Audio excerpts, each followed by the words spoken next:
अपने मन में डूबकर पा जा सुराग ज़िंदगी, तो अगर मेरा नहीं बनता ना बन, अपना तो बन। बिस्मिल्लाहिर्रहमानिर्रहीम। केमिस्ट्री राउंडर के साथ मैं हूं मलिक जमशेद और आज हम lecture number 3 matric class 10th का लेकर आए हैं। और इसमें हमने लास्ट लेक्चर में रिवर्सिबल और इरिवर्सिबल रिएक्शन का एक मुकम्मल डिफरेंस हमने बहुत ही अच्छी तफसील के साथ देखा था। वीडियो थोड़ा सा लंबा हो गया था, लेकिन उसे हम छोड़ नहीं सकते थे क्योंकि उसका कंसेप्ट जो है वो बहुत ही ज़रूरी था। तो आज हम रिवर्सिबल इक्विलिब्रियम की रिएक्शन की जो एग्जांपल्स हैं, मैंने लास्ट लेक्चर में सिर्फ बताई थी, ये आपकी बुक का टॉपिक है और हम इसमें जो भी बुक की एग्जांपल दो गिवन है उनको हम अच्छे से समझते हैं कि वो कौन सी हैं। आपकी बुक में एक रिवर्सिबल रिएक्शन की जो है 2 एग्जांपल दी गई हैं। तो रिवर्सिबल इक्विलिब्रियम की एग्जांपल्स करने से पहले मैं जल्दी से आपको क्विक जो है पॉइंट्स बता देता हूँ। रिवर्सिबल ऐसा रिएक्शन होता है जिसमें प्रोडक्ट दोबारा से रिएक्शन बना सकते हैं, उस रिएक्शन को आप रिवर्स भी कर सकते हो। ये बाई डायरेक्शन होता है, यानी कि वो फारवर्ड में भी जा सकता है, वो रिवर्स में भी आ सकता है। उसके बाद हमारे पास ये स्लो रिएक्शंस होते हैं और इसी तरह से हमारे पास ये ऐसे रिएक्शंस होते हैं रिवर्सिबल जिनमें इक्विलिब्रियम भी पाया जाता है और इरिवर्सिबल में नहीं था। तो क्योंकि हमारा भी इरिवर्सिबल से कोई ताल्लुक़ नहीं है, वो हम रिवर्सिबल में देख रहे हैं, तो इक्विलिब्रियम भी यहाँ पर क्या होगा, एस्टेब्लिश होगा और इनको 2 एरो से शो किया जाता है। ये चंद एक पॉइंट हैं जो लास्ट लेक्चर के मैंने जल्दी से बता दिए हैं। आज हम क्या करते हैं, शुरू करते हैं इनकी 2 एग्जांपल्स को। आपकी बुक में 2 एग्जांपल दी गई हैं। एक ये है कि हाइड्रोजन गैस और आयोडीन गैस, ये दोनों आपके पास मिलकर क्या बनाते हैं, हाइड्रोजन आयोडाइड बनाते हैं। अब ये भी आपके पास एग्जांपल होगा। इसकी दूसरी एग्जांपल आपकी बुक में ये दी गई है कि कैल्शियम कार्बोनेट जो चूने का पत्थर होता है, अगर आप उसे थोड़ा सा हीट करो तो ये आपके पास कैल्शियम ऑक्साइड और आपके पास CO2 में क्या हो जाता है, कन्वर्ट हो जाता है। तो स्टूडेंट्स, आपकी बुक में एक हाइड्रोजन और आयोडीन गैस को मिलाकर हाइड्रोजन आयोडाइड बनाया गया, दूसरा कैल्शियम कार्बोनेट को डिकम्पोज करके कैल्शियम ऑक्साइड और कौन सा है, CO2 तैयार किया गया है। तो ये वो 2 एग्जांपल्स हैं जो अभी हम 1 बाय 1 क्या डिस्कस करने वाले हैं। तो सबसे पहले हम एग्जांपल नंबर 1 को ही ले लेते हैं। अच्छा स्टूडेंट्स, एग्जांपल नंबर 1 में हमारे पास ये है, जो हाइड्रोजन होती है ना, ये हमारे पास होती है गैस, और जो आयोडीन है ये हमारे पास क्या होती है, ये भी गैस है हमारे पास।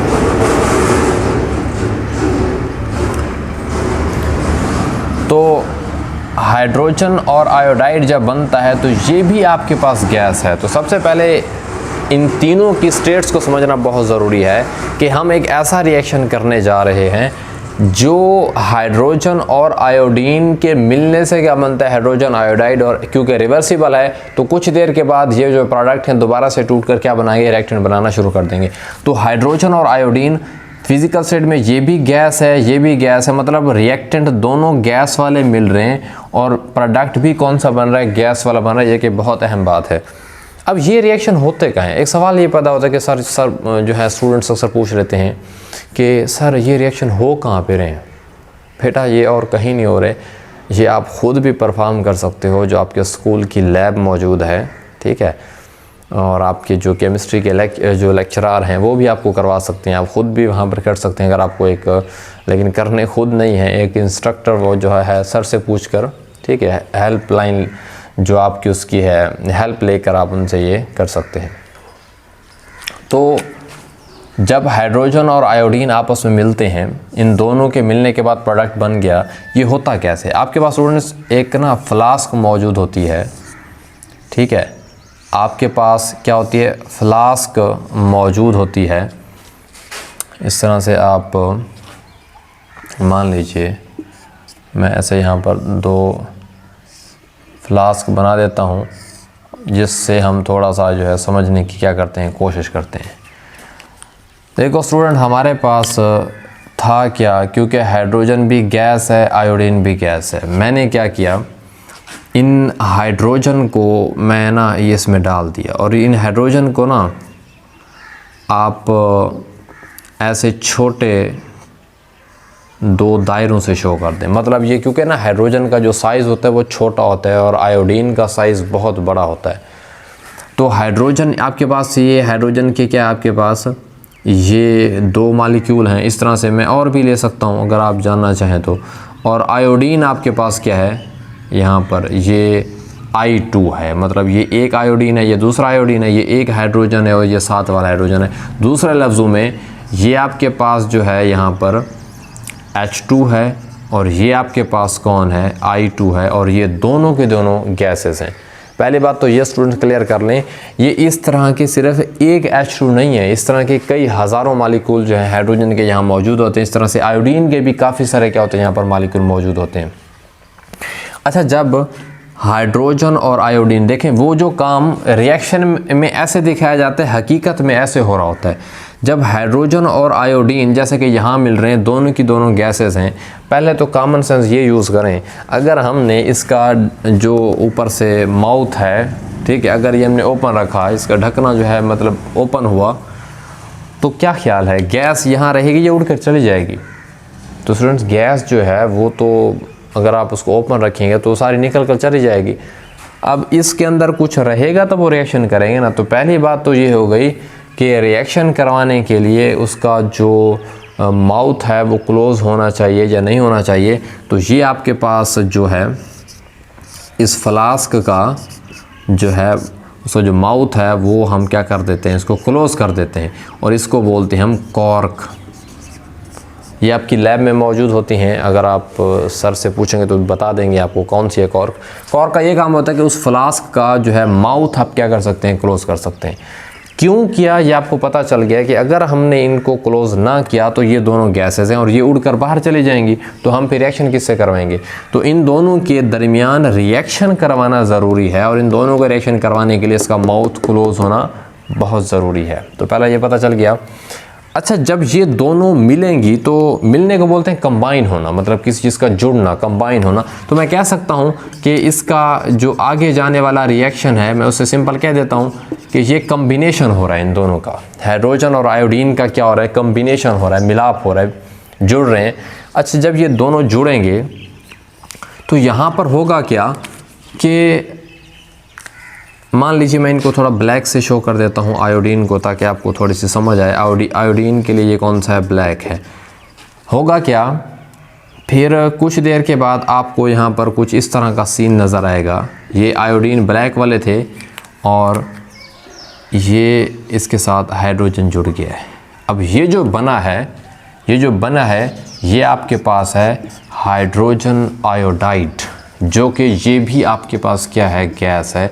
और इसका माउथ भी आपको क्या रखना है, कॉर्क के साथ। ये वही है, मैंने अलग से बता दिया, हकीकत में तो इसी में हो रहा है, लेकिन समझाने के लिए मैंने 2 अलग अलग फ्लास्क बनाई हैं।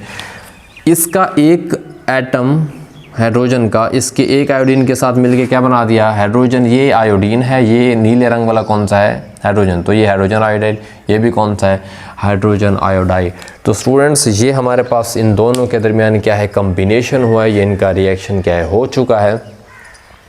और ये इसका जो कॉर्क था, इसके ज़रिए से इसका माउथ क्लोज था और इस फ्लास्क के अंदर। तो हुआ ये कि हाइड्रोजन और आयोडीन मिलने के साथ साथ जब ये हाइड्रोजन मिली तो हाइड्रोजन आयोडाइड बना। क्योंकि हमें पता है कि हाइड्रोजन और आयोडीन का मिलना कौन सा है, एक हमारे पास क्या है, रिवर्सिबल रिएक्शन है। तो ये पक्की बात है कि ये हाइड्रोजन आयोडाइड फिर से जैसे जुड़े थे वो अलग होकर दोबारा से वही बना देंगे जो हमारे पास क्या था, रिएक्टेंट था। तो थोड़ी ही देर के बाद हमारे पास क्या होगा, ये दोनों फिर से अलहदा होंगे और आपके पास फिर से क्या बना देंगे, प्रोडक्ट। तो मैं इसको दोबारा से जो है इसको बना कर दिखा सकते हैं। अच्छा, जब ये मिलेंगे तो दोबारा से ये क्या बना देगा, ये पहले में क्या हो रहा है, ये मिलकर यहाँ पर आपके पास ये प्रोडक्ट बना दिया, फिर ये दोबारा टूट के ये बना रहे हैं। हकीकत में ये एक ही फ्लास्क के अंदर हो रहा होता है। तो इसका मतलब है अगर ये दोनों जुड़े तो हाइड्रोजन आयोडाइड बना, तो उसे हम बोलते हैं कम्बिनेशन। क्या बोलते हैं स्टूडेंट्स, कम्बिनेशन। और अगर ये टूट के दोबारा वही बना रहे हैं जिससे ये बने हैं, तो इसको स्टूडेंट्स हम बोलते हैं डीकम्पोजिशन।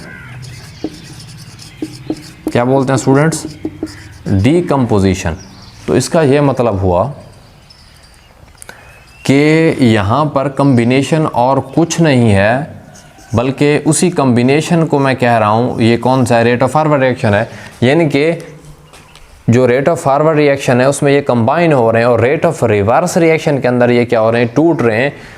तो ये इन दोनों बातों को मैं अगर यहाँ इक्वेशन में लिखूँ तो कोई मसला तो नहीं होगा। मैं पहले इस कम्बिनेशन को समझा देता हूँ कि ये दोनों मिलकर जब ये हाइड्रोजन आयोडाइड गैस बनाते हैं तो इस कम्बिनेशन को अगर मुझे अगर कोई कहे कि सर इसे हमें आप रिएक्शन में बताएं, तो रिएक्शन में कैसे बताएंगे? सिंपल सी बात है, हम ये कह देंगे कि हाइड्रोजन और आयोडीन आपस में मिले और क्या बना दिया, 2HI बना दिया, ठीक है। और अगर हम इसी रिएक्शन को, ये पहली बात है, और ये कौन सा था आपके पास स्टूडेंट्स, क्या था, कम्बिनेशन था। और मैं साथ छोटा सा नीचे लिख देता हूँ कि ये रेट ऑफ कौन सा था, फॉरवर्ड रिएक्शन था, आगे की तरफ जा रहा था। तो मतलब एक आपके पास हुआ ये काम, इस पूरे रिएक्शन में एक काम ये हुआ कि कंबाइन हुआ, जिसे रेट ऑफ फॉरवर्ड रिएक्शन बोल रहे हैं। H2 और I2 मिलके क्या बना रहे हैं, 2HI बना रहे हैं। तो ये हमारे पास एक काम हो रहा है। दूसरा, इसी रिएक्शन के अंदर कौन सा काम हो रहा है, इसमें दो काम हो रहे हैं। एक डीकम्पोजिशन भी हो रहा है, जिसके अंदर क्या है, आपके पास यही वाला जो बना है प्रोडक्ट वो दोबारा से टूट कर आपके पास, जिसको आप क्या बोल देते हैं, इसको आप डीकम्पोजिशन बोल सकते हैं स्टूडेंट्स। ये डीकम्पोजिशन जो है, ये डीकम्पोजिशन को आप रेट ऑफ रिवर्स रिएक्शन कह देते हैं। तो डीकम्पोजिशन में, रिवर्स में, ये दोबारा से आपके पास ये वही बना रहा है, क्या बना रहा है, हाइड्रोजन और कौन सा है, आयोडीन बना रहा है। हाइड्रोजन और क्या बना रहा है, आयोडीन बना रहा है। तो इसमें ये दो काम हो रहे हैं। कम्बिनेशन असल में रेट ऑफ फॉरवर्ड रिएक्शन है, डीकम्पोजिशन असल में कौन सा, रेट ऑफ रिवर्स रिएक्शन है। और ये दो काम एक ही बीकर के अंदर हो रहे हैं। तो क्या इन दो बातों को मैं अगर सिंपल कहूँ तो असल में तो रिवर्स हो रहा है ना, मतलब ये अगर फॉरवर्ड में जा रहा है तो फिर ये वही प्रोडक्ट दोबारा से किस में जा रहा है, रिएक्टेंट में। रिएक्टेंट मिलके प्रोडक्ट बना रहे हैं, प्रोडक्ट मिलके क्या बना, रिएक्टेंट बना रहे हैं। तो इन दो बातों को अलग अलग लिखने से बेहतर है अगर मैं इसी इक्वेशन को एक ही इक्वेशन में समराइज़ कर दूँ, तो वो ज़्यादा अच्छा नहीं है। सिंपल सी बात है, अगर मैं इस रिएक्शन को ऐसे लिख दूँ, H2 प्लस I2, ये फॉरवर्ड के लिए मैं ऐसा एरो, ऐसे वन साइड वाला एरो बना देता हूँ, और रिवर्स के लिए मैं एक ऐसे एरो बना देता हूँ और आगे लिख देता हूँ 2HI। क्या बना देता हूँ, 2HI। तो याद रखिए, मैंने पहले ही बता दिया है, ये गैस होती है, ये भी गैस होती है, और बनने वाला प्रोडक्ट भी क्या है, गैस है। और इसके लिए याद रखिएगा, इस रिएक्शन के लिए फ्लास्क का क्लोज होना बहुत ज़रूरी है। मतलब ये क्लोज इसको लाजमी करना है। तो सवाल ये पैदा होता है, सर इसको क्लोज क्यों करना है? अगर ना भी करें तो ये रिएक्शन होगा कि नहीं होगा? ज़रा सोचें। अगर ये फ्लास्क ओपन हो, इसके अंदर हाइड्रोजन और आयोडीन हो, तो ये तो सारे उड़ के चले जाएंगे, ना होगा बांस, ना बजेगी बांसुरी। तो मतलब ना ही रिएक्टेंट होंगे, ना ही प्रोडक्ट बनेगा। तो इसी वजह से इसका क्लोज होना बहुत ज़रूरी है हाइड्रोजन और आयोडीन की क्या फॉर्मेशन के लिए। एक और बात, अच्छा, इसमें इनको जब हम कैरी करते हैं, इस रिएक्शन की एक मज़े की बात यह है कि इस रिएक्शन में एक निशानी भी होती है। जब आप लैब में काम कर रहे होते हो, ये जो आयोडीन होता है ना, आयोडीन, ये जो आयोडीन है, इस आयोडीन का जो है कलर जो होता है ना, कलर, ये कलर पर्पल होता है स्टूडेंट्स। कौन सा कलर होता है? पर्पल। ठीक है, जामन की तरह से पर्पल कलर होता है। अच्छा, एक मज़े की बात यह है कि जब हाइड्रोजन और आयोडीन आपस में मिले नहीं थे कॉम्बिनेशन में, तो यहाँ इसका मतलब है अभी मिले नहीं है, तो इसका मतलब है आयोडीन का कलर यहाँ पर कौन सा है स्टूडेंट्स? ज़रा समझें इस बात को। सिर्फ और सिर्फ आयोडीन का कलर पर्पल है, मतलब यहाँ पर कलर कौन सा है? इसका कलर पर्पल है।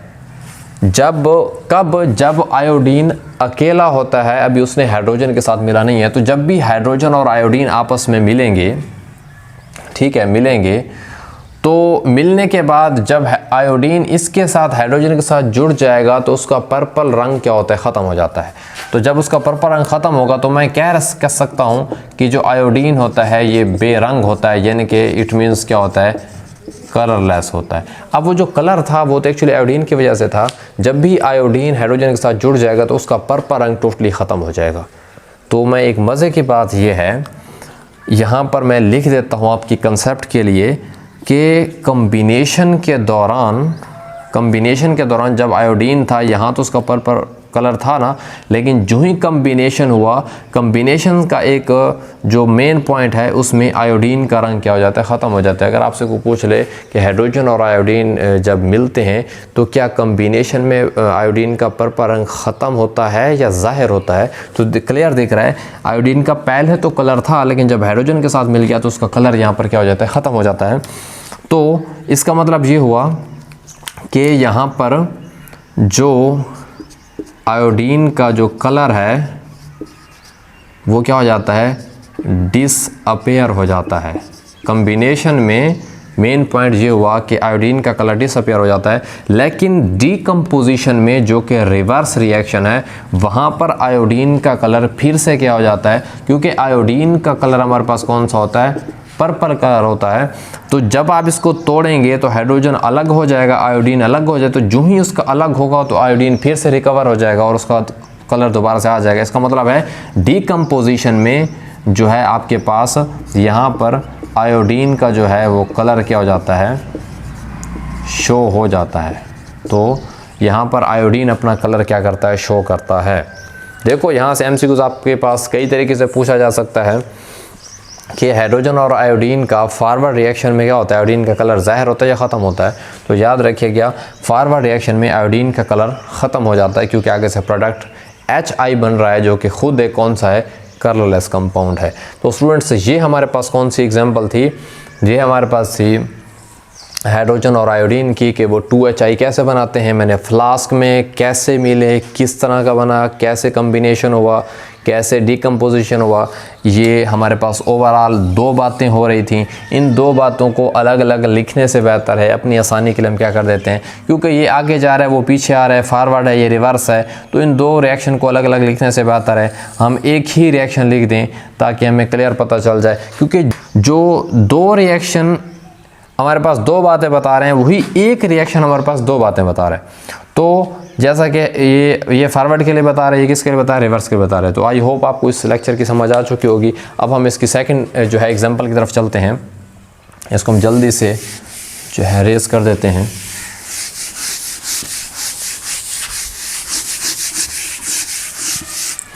स्टूडेंट्स इसकी सेकंड एग्जांपल हमारे पास ये है कि कैल्शियम कार्बोनेट को अगर आप क्या करते हो, हीट करते हो,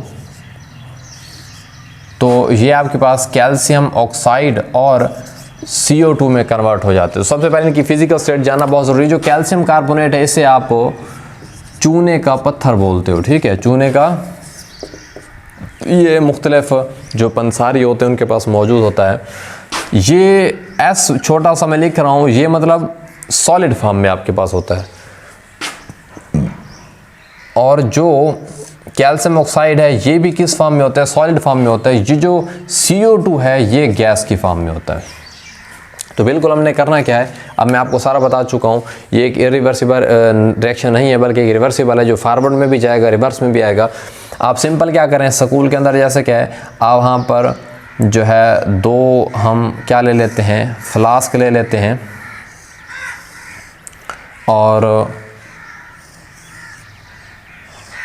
इन 2 फ्लास्क के अंदर हम क्या कर लेते हैं, सेम वैसे हम रिएक्टेंट ले लेंगे और उनका आपस में क्या कराएंगे, रिएक्शन करवाएंगे। अच्छा, कैल्शियम कार्बोनेट सॉलिड फॉर्म में होता है, तो ये समझें ये सारे का सारा मैंने क्या रख दिया, कैल्शियम कार्बोनेट।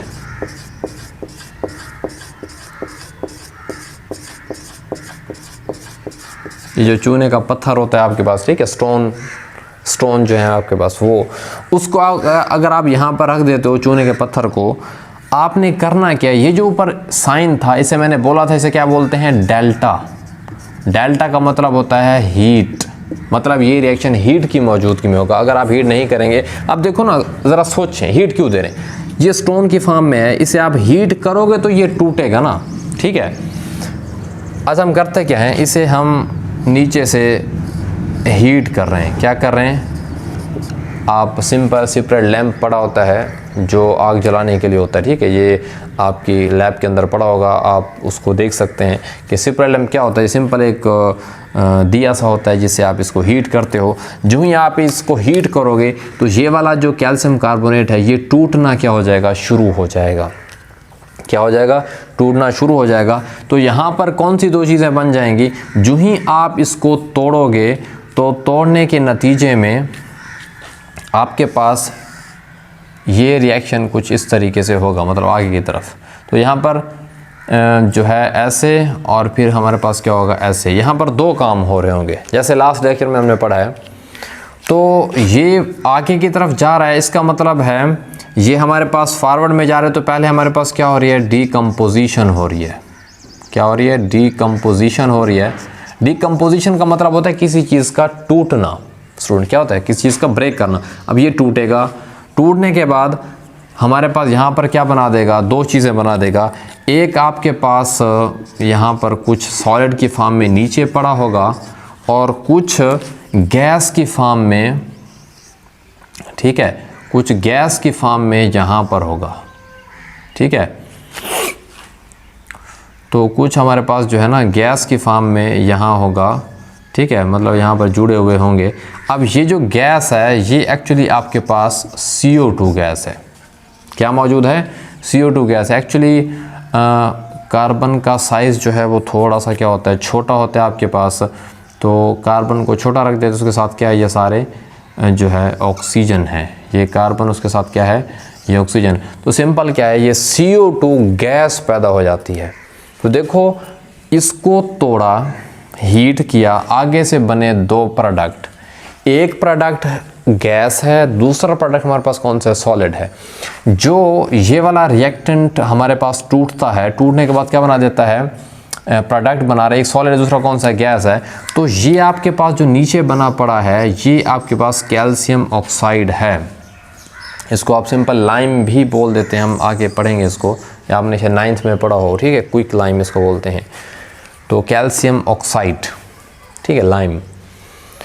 तो एक सॉलिड रिएक्टेंट को हीट करके तोड़ा, प्रोडक्ट बने दो, एक सॉलिड कैल्शियम ऑक्साइड, एक गैस CO2।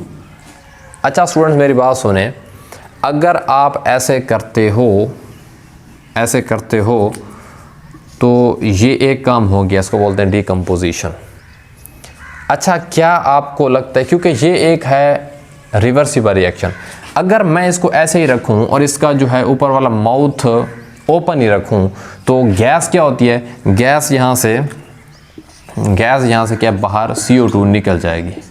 मतलब दो जो प्रोडक्ट बने हैं उन प्रोडक्ट में से एक प्रोडक्ट वहाँ से भाग जाएगा। अगर एक प्रोडक्ट यहाँ से निकल कर चला जाता है तो पीछे कौन सा प्रोडक्ट बच जाता है? सिर्फ और सिर्फ एक। तो अगर ये एक कौन सा है? अगर हमारे पास ये एक रिवर्सिबल रिएक्शन है और मैं इस फ्लास्क का जो माउथ है कॉर्क से बंद नहीं करता बल्कि इसको ओपन रखता हूँ, तो इसका ये मतलब हुआ कि अगर ये ओपन होगा तो वो CO2 तो गैस है, ये तो कहीं नहीं जाएगा क्योंकि ये सॉलिड है, ये नीचे पैंदे में यहाँ पर जो है बैठ जाएगा, लेकिन CO2 वहाँ से बाहर निकल जाएगी ना। अगर CO2 नहीं होगी तो वो इसके साथ रिएक्शन कैसे करेगी?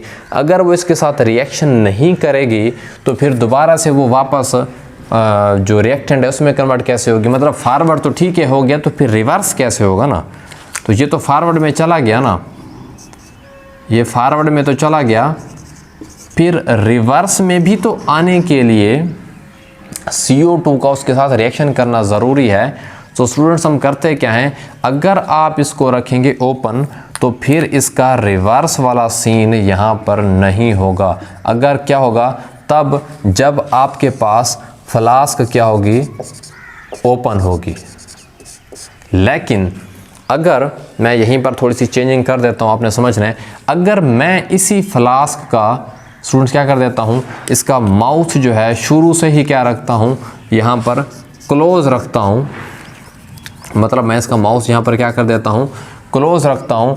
तो फिर क्या होगा, जो ही हीट करूँगा डिकम्पोजिशन होगी, फिर क्या होगी, ये वाला आपके पास क्या होगा, डिकम्पोजिशन के बाद वो जो CO2 बनेगी वो बाहर नहीं जा सकेगी क्योंकि अब ऊपर से बंद है, मजबूरन वो इसके साथ क्या करें, इन दोनों का रिएक्शन होगा। फिर से आपके पास क्या होगा, जो रिएक्शन है, ये जो रिवर्स है वो आपके पास स्टार्ट हो जाएगा। तो एक अहम बात ये पता चली कि इक्विलिब्रियम के लिए ना एक बड़ा एक पॉइंट सामने आ रहा है कि इक्विलिब्रियम तब ही हासिल होता है ऑलमोस्ट, ठीक है, तभी हासिल होता है जब आपके पास एक क्लोज सिस्टम हो। कौन सा सिस्टम हो, क्लोज, क्योंकि ये जो आपके पास फ्लास्क हैं ये एक तरह का सिस्टम ही है ना आपके पास, जिसमें सारा काम आप कर रहे हैं। तो इस क्लोज सिस्टम के अंदर, हाँ वालेकुम सलाम, इस क्लोज सिस्टम के अंदर हमारे पास ये जो रिएक्टेंट हैं, ये रिएक्टेंट दोबारा से रिवर्स रिएक्शन में आकर हमारे पास क्या है, रिएक्टेंट दे सकते हैं। तो इस रिएक्शन को आप यहीं तक समझेंगे, इंशाल्लाह हम नेक्स्ट वीडियो में मिलते हैं। वालेकुम सलाम।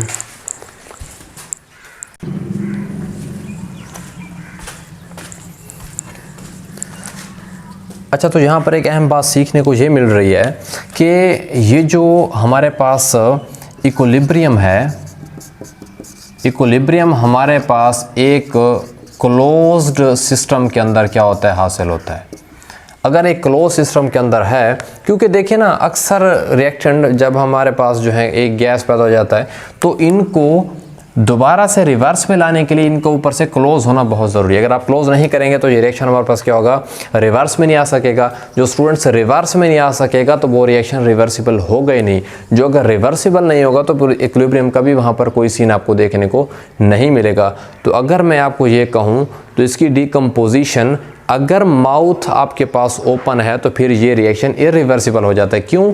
क्योंकि रिवर्स हो ही नहीं सकता, वो गैस ऊपर से निकल के चली जाएगी। हाँ, अगर ये क्लोज है तो फिर चांसेस हैं कि ये रिएक्शन वापस भी रिवर्स में आ सके, क्योंकि रिएक्टेंट, अगर जो प्रोडक्ट के रिएक्टेंट है वो पूरे होंगे तो फिर ही तो हमारे पास रिएक्टेंट दोबारा से हासिल होगा ना। तो स्टूडेंट्स, यहाँ पर हमें ये सीखने को मिला कि अब यहाँ पर दो बातें हो रही हैं।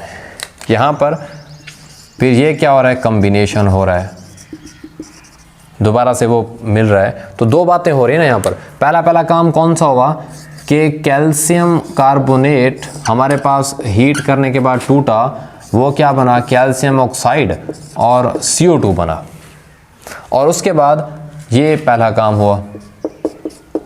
दूसरा काम कौन सा हुआ, यही कैल्शियम ऑक्साइड फिर CO2 के साथ दोबारा मिलकर हमारे पास क्या बना देता है, CaCO3। तो ये आपके पास क्या था, सॉलिड था, वैसे ये भी सॉलिड था, ये गैस था, ये सॉलिड था, ये गैस, और बनने वाला फिर से कौन सा है, सॉलिड। तो ये कौन सा हो रहा है, ये दूसरा रिएक्शन है। तो स्टूडेंट्स, अगर मैं इन दो बातों को, जैसे कि लास्ट हमने एग्जांपल में किया था, अब ये दो रिएक्शन हमारे पास दो बातें बता रहे हैं कि ये फॉरवर्ड में जा रहा है और ये किस में आ रहा है, ये एक रिवर्स का रिएक्शन है जो कि मैंने यहाँ, तो ये फॉरवर्ड वाला रिएक्शन है, ये कौन सा है, रिवर्स वाला रिएक्शन है। अगर मैं इन दोनों को एक ही रिएक्शन में लिख दूँ, कैसे कि अगर मैं कैल्शियम कार्बोनेट को हीट करता हूँ तो हमारे पास क्या बन जाता है, CaO और CO2।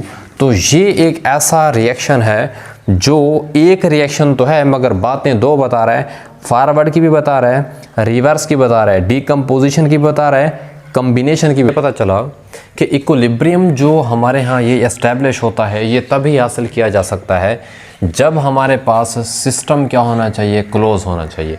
क्यों? क्योंकि जब भी कोई रिएक्शन हमारे पास प्रोसीड हो रहा होता है, अक्सर तो ऐसे होता है कि उसके जो प्रोडक्ट बनते हैं उनमें से कोई ना कोई गैस तो क्या होता है, वो लाजमी होता है। सो अगर वो वहाँ से एवेपोरेट करके, मतलब बुखारात बना के बाहर निकल जाए, वैसे भी तो गैस फॉर्म में वो गैस हवा में शामिल हो जाएगी, तो रिएक्टेंट मतलब जो प्रोडक्ट बने हुए हैं उनमें से अगर एक चला जाए, वहाँ से लीव करके प्रोडक्ट चला जाए, तो वो आखिर अब कैल्शियम ऑक्साइड खाली तो नहीं बना सकता ना, कैल्शियम कार्बोनेट। तो इसी वजह से इन दोनों का होना ज़रूरी है, इसी वजह से इसको ऊपर से बंद करना ज़रूरी है। एक और कंसेप्ट बता दें, आपके जहन में एक सवाल होगा कि सर अगर रिएक्शन करवाएं और प्रोडक्ट दोनों के दोनों ही सॉलिड बने तो क्या फिर अगर ओपन हो जाए, बंद हो, फिर इससे क्या फ़र्क पड़ता है? फिर भी फ़र्क पड़ता है। उसकी वजह बताऊँ। क्योंकि जब आपके पास वेसल ओपन होगी, ठीक है, तो मे बी बाहर से जिस जगह पर, जिस रूम में जहाँ पर आप काम कर रहे हो, बाहर के टेम्परेचर में भी फ़र्क पड़ सकता है, ऊपर से प्रेशर का भी कम ज़्यादा हो सकता है। सो फिर भी इसके रिएक्शन के ऊपर असर पड़ेगा। सो उससे इक्विलिब्रियम, क्योंकि मैंने आपको इंशाल्लाह जो है नेक्स्ट वीडियो में बताऊंगा कि इक्विलिब्रियम किन चीज़ों से डिस्टर्ब होता है मैक्रोस्कोपिक प्रॉपर्टीज़ में।